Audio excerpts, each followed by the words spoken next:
Students, आज के class में मैं आपको 12.2 एक्सरसाइज के जो बाकी सम्स बचे थे वो मैं करा रहा हूँ। और इसमें जो भी क्वेश्चन नंबर था आपका, इसके पहले क्लास में 7 तक हो गया था। और अब जो इम्पोर्टेंट क्वेश्चन करा रहा हूँ मैं, उसमें से क्वेश्चन नंबर 9 है जो मोस्ट इम्पॉर्टेंट है। वैसे तो 8 भी इम्पॉर्टेंट है, बट 8 सिंपल है, वो आप कर सकते हो। तो क्वेश्चन नंबर 9 से हम स्टार्ट कर रहे हैं, और जो भी इनमें इंपॉर्टेंट क्वेश्चंस हैं वो सारे आज कराए जाएंगे। तो वीडियो को आप लास्ट तक देखते रहिए। चलिए क्वेश्चन स्टार्ट करते हैं। नंबर 9, क्वेश्चन नंबर 9 है, a brooch is made with silver wire. Silver wire से बना हुआ है और इसमें total length of silver wire हमें निकालनी है। ठीक है, डायमीटर गिवन है 35 mm। तो डायमीटर है इक्वल टू 35 mm। तो इसकी रेडियस क्या हो जाएगी, 35/2 mm। ठीक है, ये रेडियस हो गई। और इसमें टोटल 5 डायमीटर्स हैं। ठीक है, तो total length of silver wire निकालनी है हमको। तो total length of silver wire हो जाएगी, total length of silver wire. तो देखिए सिल्वर वायर कहाँ लगी है। सिल्वर वायर लगी है इसके पूरे सर्कुलर जो रिंग है, सर्कुलर जो वे है वो पूरा सिल्वर वायर की बनी हुई है। और जो 5 डायमीटर है वो सिल्वर वायर की है। तो यहाँ पे हो जाएगा, इसकी लेंथ के लिए हम लिखेंगे circumference of circle, circumference of circle plus 5 multiply diameter. ये सारे सिल्वर वायर से बने हैं, तो टोटल लेंथ इसकी आ जाएगी। तो सरकमफ्रेंस ऑफ सर्कल आप निकाल सकते हैं pi into D plus 5d। तो यहाँ से अगर हम d कॉमन कर लें तो पाई प्लस 5 आ जाएगी। और d आपके पास डायमीटर गिवन है 35, पाई की वैल्यू 22/7 प्लस 5 हो जाएगा। अब सॉल्व करिए इसको, एलसीएम हो गया 7, 22 प्लस 35। अब हो जाएगा ये 35 मल्टीप्लाई, इसे प्लस करोगे तो हो जाएगी 57। 7 से कट गया 5 बार में, और 5 7 जा 35 हो गया, ये 28 हो गया। 285 mm इसकी पूरी लेंथ आ गई। ठीक है, तो सिल्वर वायर जो लगी है पूरे सर्कल पे लगी है और 5 डायमीटर इससे बना हुआ है, तो इसकी पूरी लेंथ आ गई आपका 285 mm। अब इसी में सेकेंड पार्ट है, the area of each sector of the ब्रूच। अब ब्रूच में जितने सेक्टर्स बने हैं ना, सारे सेक्टर्स इक्वल हैं, तो ईच सेक्टर की वैल्यू हमें निकालनी है, एरिया।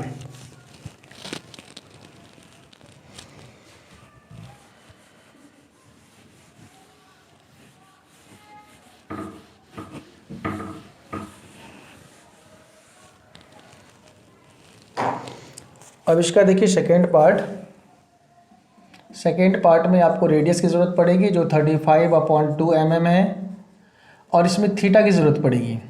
तो थीटा जो होगी इसकी, वो टोटल जो सर्कल है वो 10 सेक्टर में डिवाइड किया गया है।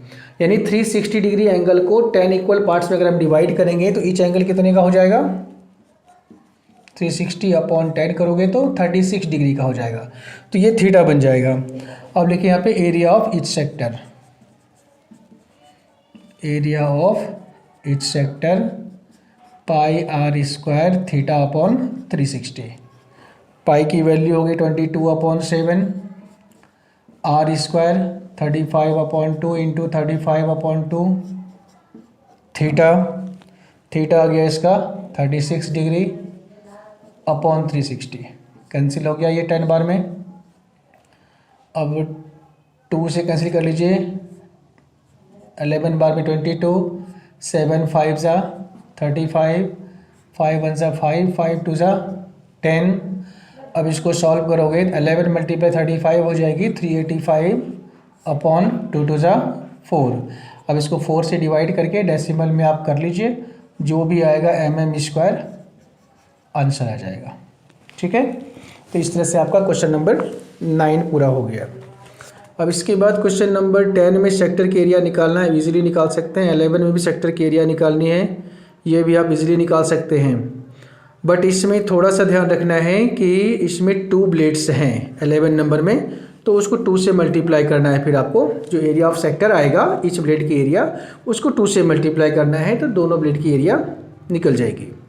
इसके बाद क्वेश्चन नंबर 12 में इसमें भी जो डिस्टेंस गिवन है वो रेडियस है और आपका थीटा 80 डिग्री गिवन है। पाई का वैल्यू इसमें 3.14 गिवन है, तो ये यूज़ करना है और इसमें भी एरिया ऑफ सेक्टर फाइंड करना है। अब जो इम्पोर्टेंट सवाल है वो है क्वेश्चन नंबर आपका 13। ठीक है, तो 13 नंबर देखिए और ध्यान से देखना है इसको, बहुत इंपॉर्टेंट सवाल है ये।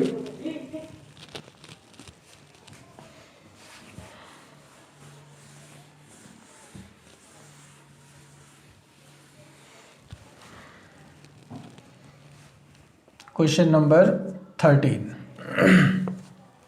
पहले फिगर बना लेते हैं। ये सर्कल है और इसमें एक हेक्सागन है 3, 4, 5 और ये 6। ठीक है, और यहाँ पे डिज़ाइन कुछ बनी हुई है, मैं सेट कर देता हूँ इसको।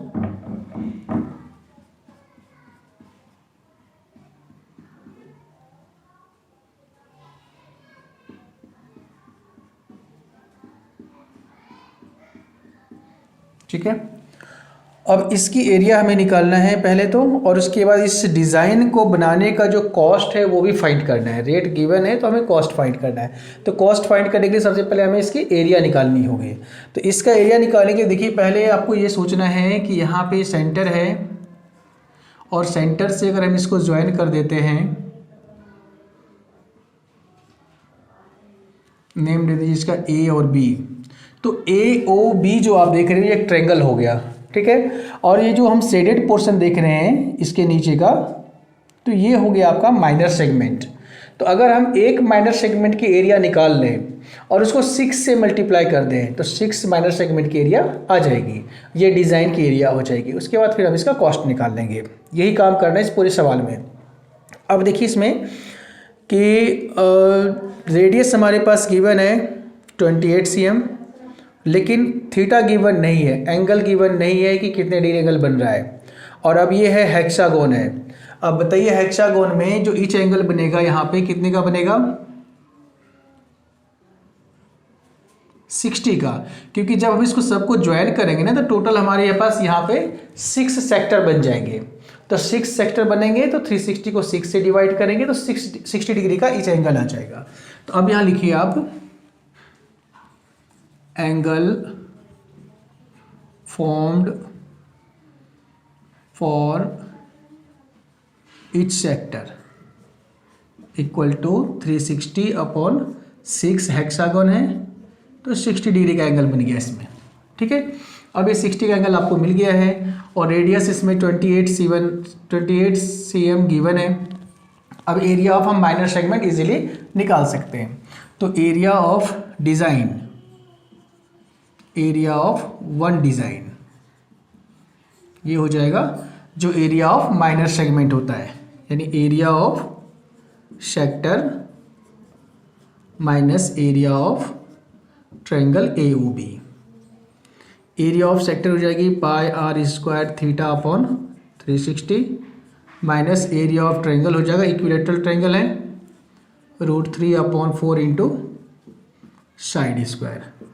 अब यहाँ पे कुछ कॉमन तो नहीं आ रहा, पाई की वैल्यू इसमें कुछ दे रखा है नहीं है, तो 22/7 का यूज करना है। आर स्क्वायर रेडियस 28 है, 28 का स्क्वायर हो जाएगा इंटू थीटा 60/360 माइनस √3/4 और साइड इसका हो जाएगा 28 इंटू 28। ठीक है, अब इसमें से कुछ कॉमन आ जाएगा, कॉमन कर लीजिए, ये पहले कैंसिल कर लेते हैं 6 बार में। अब 28 इंटू 28 यहाँ भी है और यहाँ भी है, यदि कॉमन आ जाएगा 28 इंटू 28, यहाँ बच गया आपका 22/7 इंटू 1/6 माइनस यहाँ गया √3/4। ठीक है, ये और भी कैंसिल हो सकता है 2 से 11, यहाँ हो जाएगा 3, तो ये अगर 28 मल्टीप्लाई 28 या 11/21 माइनस √3/4। अब इसको आप सॉल्व करके या तो इसको यहीं छोड़ दो, सिर्फ ब्रैकेट को सॉल्व कर देते हैं। ये हो गया 84 एलसीएम इसका, और ये 44 माइनस 21√3। ठीक है, ये इसका आ गया आपका area of one design cm²। ठीक है, अब हम क्या करेंगे, इसमें एरिया ऑफ 6 डिज़ाइन है, ये टोटल आपके 6 हैं ये, तो एरिया ऑफ 6 डिज़ाइन निकालेंगे। ठीक है, और √3 की वैल्यू हम बाद में यूज़ करेंगे।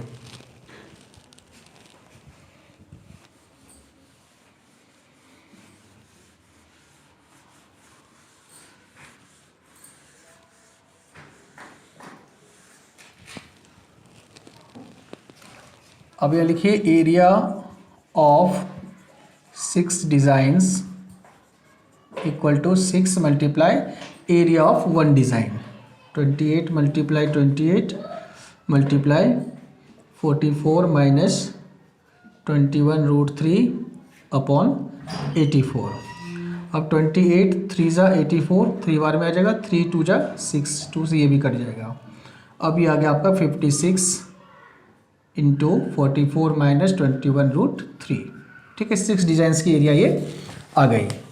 अब इसके बाद आपको निकालना है इसमें cost of making the design. अब इस डिज़ाइन को बनाने में जो कॉस्ट लगा है वो निकालना है आपको। तो आप लिखिए यहाँ पे cost of making the designs equal to 0.35 multiply 56 into 44 minus 21√3। अब ये 35 अपॉन 100 आ जाएगा, मल्टीप्लाई 56, और जब 44 माइनस 21 मल्टीप्लाई 1.73। अब यहाँ पे इसका यूज कर लेंगे आप। ये 5 से कैंसिल हो रहा है, 5 7 जा 5 से 20 बार में, फिर 4 से 4 5 जा 4 से 14 4 जा 56। अब 14 मल्टीप्लाई 7 हो जाएगा 98 अपॉन 5, और इसे आप सॉल्व कर लेंगे। ठीक है,